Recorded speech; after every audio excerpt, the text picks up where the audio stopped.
Hello everyone! Part 2 ng my first time traveling abroad. Harutan na naman with friendship sa loob ng airport. Actually, yung kaba ko dito, grabe. Kaya, lagi kong dinedelay yung pagpunta ko sa immigration. Ayan, dal with friendship. Pero kasi I have enough time. Dumating ako ng airport around 8 p.m. Tapos nag-meet up kami na friendship. Nagbayad ako ng tax, tapos nag-check-in ako ng baggage. Natapos yun around 8:30 p.m. At yung flight ko talaga is 1:10 a.m. pa. At ito na nga sa eksena nagre-rampa-rampa kami ni friendship.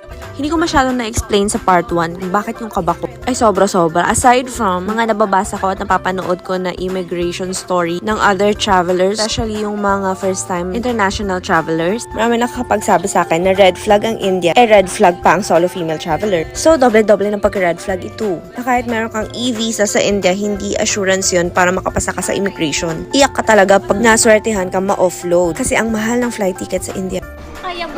Magdala muna tayo. Sige. Dahil, wow, kala mo nakapasa na ng immigration. Ano pa lang to? Nakapasa pa lang ng counter. Check-in counter. Oh, sorry. Tapos, hindi pa nakatulong sa akin yung tanungan nun ni ate sa counter. Sobrang pinaghandaan ko yung immigration question. Sobrang dami kong vlog na pinanood. Tapos, merong vlogger doon na ang tawag niya sa followers niya ay Wiz.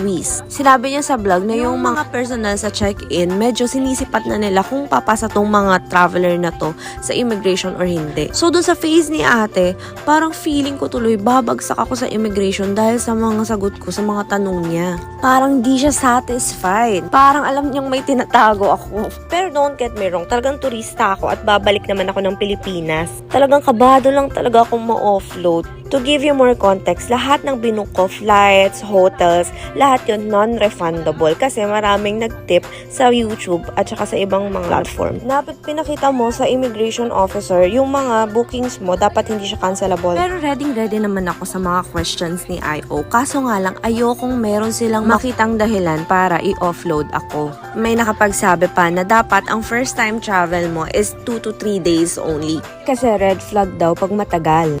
Yung travel ko sa India, 15 days. Saan ka pa? Ang dami kong print ng mga papers, lahat ng bookings, lahat ng airline tickets, return tickets, kung ano-ano pa. Bank statement, bank certificate pa pala. Basically, ang dami kong dalang papel sa immigration. Print ng payslip, print ng COE, print ng kung ano-ano. Pero mas maganda na rin yung over-prepared kesa sobrang kulang, 'di ba? Friendship, bye!